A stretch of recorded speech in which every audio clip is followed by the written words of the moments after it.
Salutare tuturor și bine v-am regăsit la un nou episod. Eu sunt Raul 1 și astăzi vom face, ei bine, o serie nouă, cum v-am zis în episodul trecut. Se va numi Eu și cu familia mea. Deci, haideți să începem.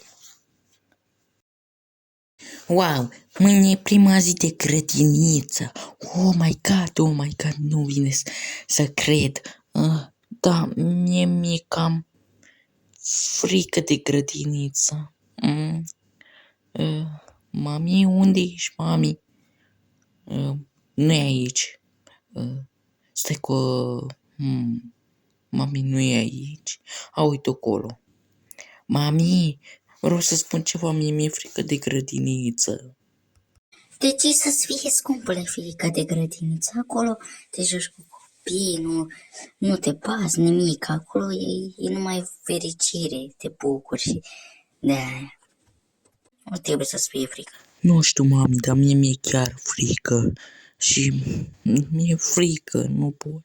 Dacă mă bate cineva acolo, dacă nu e nimeni prieten cu mine. Frate, ție nu trebuie să-ți fie frică. Pentru că acolo te joci, te faci, nu te bate nimeni. Contează pe mine. Hai, du-te și culcă-te. Bine, o să mă duc să mă culc. Hai să mă culc în patul roșu, că toți sunt roșu îmbrăcat.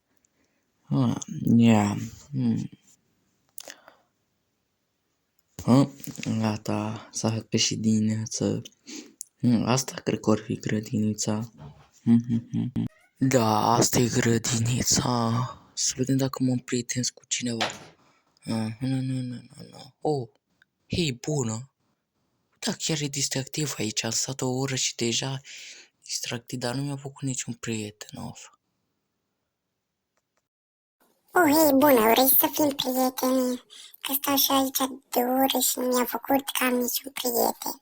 Vrei să fim, uite, îți dau ăștia inedele mele, că sunt chiar șmechere, nu-i așa? Că mi-mi place să fiu prieten cu cineva. Ia și tu, haide, da să te rog. Mersi, dar nu chiar trebuia. Bine, dar nu vreau, hai. Da, vrei să fim prieteni? Ok, bine. Bine, hai. Pa, trebuie să mă duc acasă. Da, trebuie să mă duc acasă, pa. Prietenule, da, cum te cheamă? Ok, am înțeles. Am ajuns și eu în sfârșit acasă. Este zi. S-a dus dimineața, ce bine e. Mami. Mami, sunt fericit. Astăzi mi-am făcut și un prieten. Yeah. Sunt chiar fericit. Vezi, scumpule, am avut dreptate. Deci, da. Da, mie chiar mi-a plăcut, chiar îmi place. Eram sigur că vei fi fericit. Eram chiar sigur, frate, că o să-ți faci și tu prieten. Da, haide să ne ducem și noi la plimbare. Haide. Că tot să fie așa. Nu-mi place bicicleta asta, nu-mi place. De ce nu-ți place, frate, bicicleta? Poți să spui de ce nu-ți place. Spune.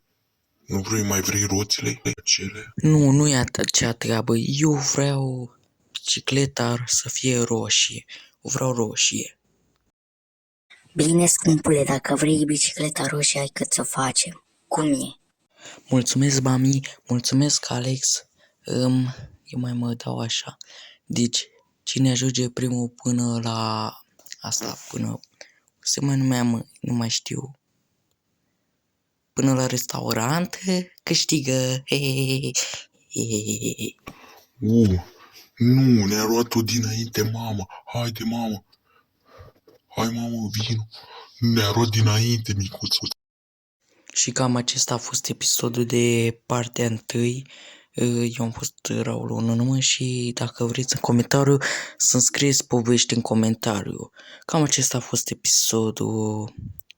cum să vă zic, a fost mai mică partea, pentru că da, și să scrieți și povești și cum am zis, eu am fost Raul Hunănămă, ne vedem data viitoare cu noi episoade, ca am văzut că ați dat like la acel episod, o să fac și cu Alb Orașul, pa, pa!